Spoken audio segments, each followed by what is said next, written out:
હથિયારની હેરાફેરી કરવા જતા વટવામાંથી શખ્સની પોલીસે ધરપકડ કરી। એવું હતું કે ગઈકાલે તારીખ 31/7ના રોજ અમોને એક બાતમી મળેલી કે આપણી વટવા પોલીસ સ્ટેશનના હદ વિસ્તારની અંદર રોકડા એક ચેકપોસ્ટ છે, ત્યાં ચેકપોસ્ટ પાસે ફરજ ઉપરના અમારા કર્મચારી છે તેમને બાતમી મળેલી રમેશભાઈને કે કોઈ એક ઇસમ છે એ વેપન લઈને આવવાનો છે તેવી બાતમી મળેલી। એટલે અમે અમારા સ્ટાફના સર્વેલન્સ પીએસઆઈ ગંધા સાહેબ તેવા સર્વેલન્સ સ્ટાફ અમે બધા ત્યાં જઈ અને વોચ તપાસમાં જ રહ્યા હતા। તે દરમિયાન એક ઇસમ અમને મળી આવેલો અને તેની પાસેથી એની પૂછપરછ કરી અને અમે એમની તપાસ કરેલી તો તેની પાસેથી અમને એક હાથ બનાવટની એક પિસ્તોલ મળી આવેલી, એની સાથે સાથે 2 મેગઝીન મળી આવેલા, તેની સાથે એક જીવતા 5 કાર્ટીસ અમને મળી આવેલા। તો તે બાબતેની અમે પછી અમને અમારી પંચો સાથેની અમારી પોલીસ સ્ટેશને અમને કાર્યવાહી કરેલી છે। તેની વધુ પૂછપરછ કરતાં અમને જણાઈ આવેલું કે તે પોતે પોતાનું વેપન છે એ ઔરંગાબાદથી લઈ આવેલું અને ઔરંગાબાદથી લાવી અને જસદણમાં રહેતા એક મોહમ્મદ કરીને દાદુભાઈ કરીને છે તેમને એને વેપન આપવાનું હતું। હાલમાં આ તપાસ દરમિયાનમાં અમને આટલી હકીકત જાણવા મળેલી છે। વધુ તપાસ માટે અમારી અત્યારે હાલ બી કાર્યવાહી ચાલુ છે અને એ બાબતેની હકીકત છે। તે બાબતેની અમે અમારા જે ઈગુજ પ્રોગ્રામ અને અમારી જે બધી હોય છે એની અંદર તપાસ કરેલી છે। તે મૂળ ભાવનગરનો રહેવાસી છે। આરોપી જે છે આરોપીનું નામ છે હુસેન। એ હુસેન બાબતેની તપાસ કરી તો હાલ એના ઉપર કોઈ ગુના દાખલ થયેલા નથી। એને ખબર નથી। એમાં ઔરંગાબાદમાં રહેતા તેનો એનો ભાઈબંધ છે જેનું નામ છે શાહરૂખ।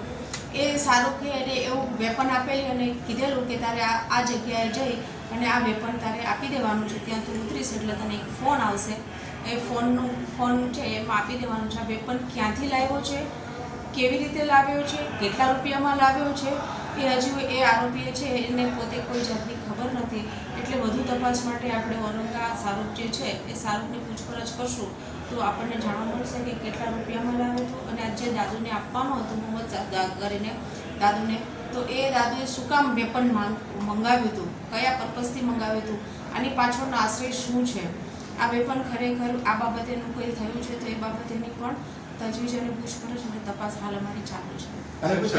ડિલિવરી માટે હા, આ પૈસા ડિલિવરી માટેના એને પૈસા ઓલરેડી 3000 રૂપિયા એને આપી દીધા હતા અને આ જો વેપનની ડિલિવરી કરે ત્યારબાદ એને 7000 આપવાના હતા તેવું તેને જણાવેલું છે। શાહરૂખ અને આરોપી સંપર્કમાં કેવી રીતે આવે?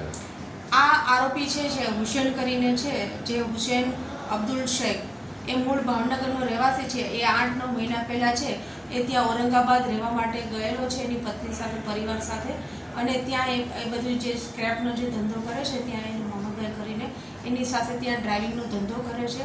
પછી જ્યાં શાહરૂખ જે છે ત્યાં એની બાજુમાં કોઈ સીટ કવરની દુકાન છે ત્યાં એ કામ કરતો હતો અને બધા આજુબાજુમાં સાથે બેસવાવાળા ઉપર બેસવાવાળા 2 મિત્ર વર્તુળમાં છે જેથી એકબીજાના સંપર્કમાં છે।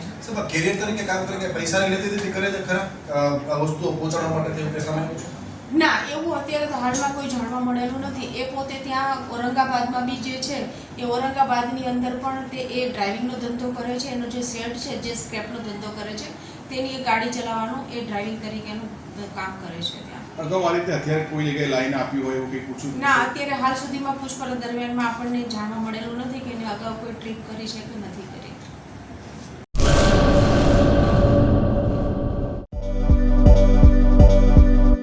નોકરી માટે સુવર્ણ તક। એલઆઈસી સાથે મહિલા વીમા સલાહકાર તરીકે જોડાવાની અમૂલ્ય તક। વીમા સખી મહિલા કરિયર એજન્ટ વિશેષ ભરતી યોજના। સ્ટાઇપેન્ડ 3 વર્ષ માટે, પ્રથમ વર્ષે ₹7,000 દર મહિને, બીજા વર્ષે ₹6,000 દર મહિને તથા ત્રીજા વર્ષે ₹5,000 દર મહિને। આકર્ષક લાભો: housing loan, group insurance, medical insurance, વિકાસ અધિકારીની ભરતીમાં વિશેષ આરક્ષણ તથા વય મર્યાદામાં પણ છૂટછાટ, ગ્રેજ્યુઇટી તથા અનેક લાભો।